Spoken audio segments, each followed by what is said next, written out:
Bismillahirrahmanirrahim. Assalamu alaikum. I hope you all are fine and staying safe and happy. I am your GK teacher, Ms. Farheen, and I welcome you all to your GK class.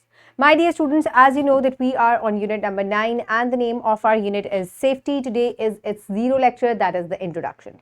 So my dear students, in this unit, these are the student learning outcomes that will be covered और one by one हम इनको हर lecture में discuss करेंगे. आज introduction है, इसलिए let's have a brief introduction of this unit. You have often heard about the importance of personal safety. In this unit, you will learn about different ways to keep yourself and people around you safe. Moreover, this unit will make you able to understand how to behave in unusual circumstances. So my dear students, अक्सर आपने अपनी safety और दूसरों को महफूज रखने के बारे में सुना है.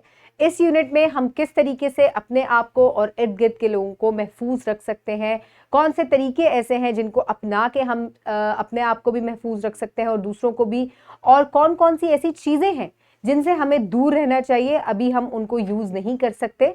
We will discuss that. So my dear students, one by one हर लेक्चर को जरा डिस्कस करते हैं, हर एसएलओ को डिस्कस करते हैं with its reading page. So my dear students, in lecture number 1 the students will be able to recognise the need of personal safety and they will also be able to understand the risk and danger associated with the use of electrical appliances, sharp objects and fire. So my dear students, पहले lecture में बच्चे जो है recognise करेंगे, पहचान सकेंगे कि क्यों हिफाजत जो है या अपने आप को महफूज रखना ज़रूरी है. इसके अलावा वो कौन कौन सी ऐसी चीज़ें हैं जिनसे उनको दूर रहना चाहिए या वो जो है उनके लिए गैर महफूज हैं. बच्चे इस चीज़ को भी समझ पाएंगे. Then in lecture number 2 again the students will practise safety measures while using electrical appliances. यानी कि बच्चे जो हैं किस तरीके से बिजली की चीज़ें जो हैं उनको इस्तेमाल करना चाहिए या उनको उनसे किस वक्त दूर रहना चाहिए, बच्चे ये बात जान जाएंगे. And they will also be able to list the various hazards they can face at home, bare wires, damage roof, broken glass, fire, scissor etcetera. और वो कौन कौन सी ऐसी चीज़ें हैं जिनसे उनको दूर रहना चाहिए या उनके लिए नुकसानदेह साबित हो सकती हैं. And they will also be able to understand the ways of being careful and staying safe. Then in lecture number 3, the students will be able to identify some common disasters and ways to stay safe.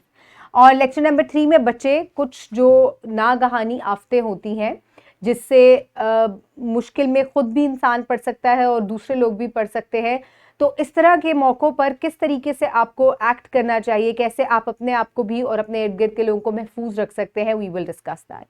Then in lecture number 4, the students will be able to understand that they should not hide anything from their parents, teachers, guardians to stay safe from any unexpected situation. So my dear students, सबसे अहम बात जो इस lecture में discuss की जाएगी lecture 4 में वो ये है कि आपको कोई भी चीज़ जो है वो छुपानी नहीं चाहिए. अपने घर वालों से, टीचर से या जो आपकी हिफाजत कर रहे हो लोग, जो आपकी देखभाल कर रहे हैं, उन लोगों से आपको कुछ भी छुपाना नहीं चाहिए, क्योंकि इस तरीके से हम अपनी सेफ्टी जो है उसको इंश्योर करते हैं. Then in lecture number 5 the students will make a project and in lecture number 6 we will do a review of this unit जिसमें हम तमाम एसएलओज को, रीडिंग पेजेस को रिवाइज करेंगे and by the end I will provide you with an assessment sheet. So my dear students, इस unit से आप बहुत सी अच्छी बातें सीखेंगे और आई होप आप उन पे अमल भी करेंगे. So stay tuned for the next lectures. Thank you so much and अल्लाह हाफिज़.